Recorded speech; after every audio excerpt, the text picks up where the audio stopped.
bersama saya Usaimin dari kelas 3 PPAB. Di video ini saya ingin membahas sejarah Islamisasi di daerah Banyumas. Dulu Banyumas ini adalah bagian dari kerajaan besar yang ada di Indonesia. Apa itu? Yaitu Kerajaan Majapahit dan Kerajaan Pajajaran. Islamisasi di daerah Banyumas ini tak luput juga dari perannya 9 wali atau yang biasa kita kenal dengan Wali Songo. Di dalam ensiklopedia Islam, Wali Songo ini adalah merupakan ulama-ulama yang berdakwah dan mengajak umat untuk masuk ke dalam ajaran agama Islam di Indonesia dan khususnya di Pulau Jawa. Kata wali bisa didefinisikan atau bisa diartikan dengan orang yang dekat dengan Allah Subhanahu wa Ta'ala. Sedangkan kata songo itu artinya 9. Jadi Wali Songo adalah 9 orang atau 9 ulama yang dekat dengan Allah Subhanahu wa Ta'ala. Menurut Kiai Haji Mustafa Bisri dikatakan bahwasanya Wali Songo itu tidak sebatas 9 orang, tetapi lebih daripada itu. Agama Hindu dan agama Buddha pada saat itu adalah agama yang sangat populer di masa tersebut. Pada saat itu, suasana politik di tanah Jawa ini sedang tidak baik-baik saja. Maka banyak juga dari kalangan umat di kerajaan tersebut memanfaatkan situasi politik ini. Salah satunya adalah dari kalangan saudagar. Mereka ini mengadukan kepada Sultan I yang berada di Turki. Saudagar ini tentu saja berasal dari Turki untuk mengadukan tentang kondisi masyarakat di Pulau Jawa.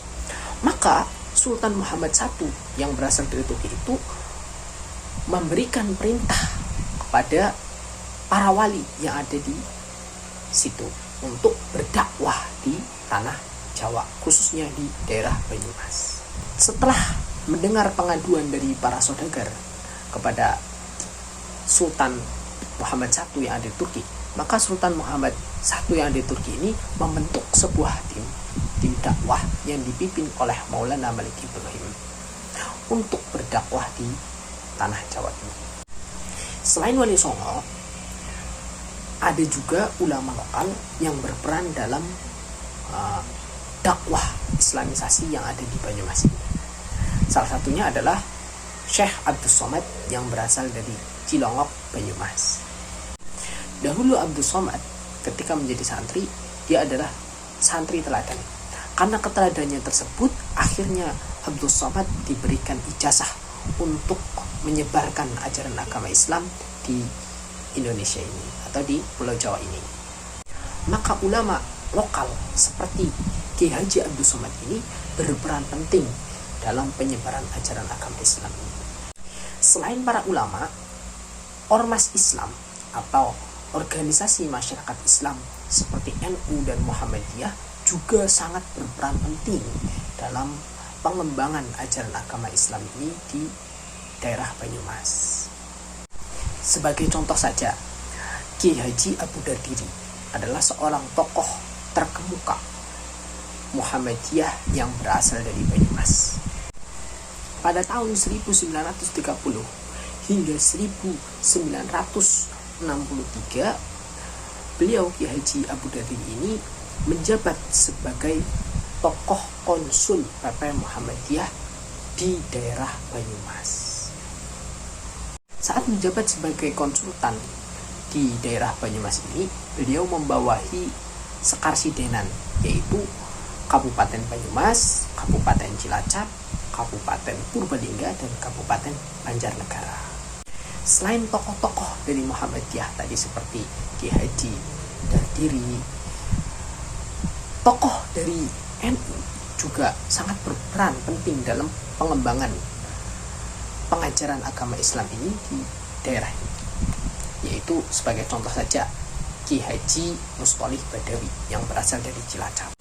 Selain dari kedua itu, kelompok Islam Puritan seperti Majelis Tafsir Al-Quran dan Al-Irsyad juga mengembangkan ajaran agama Islam di daerah ini.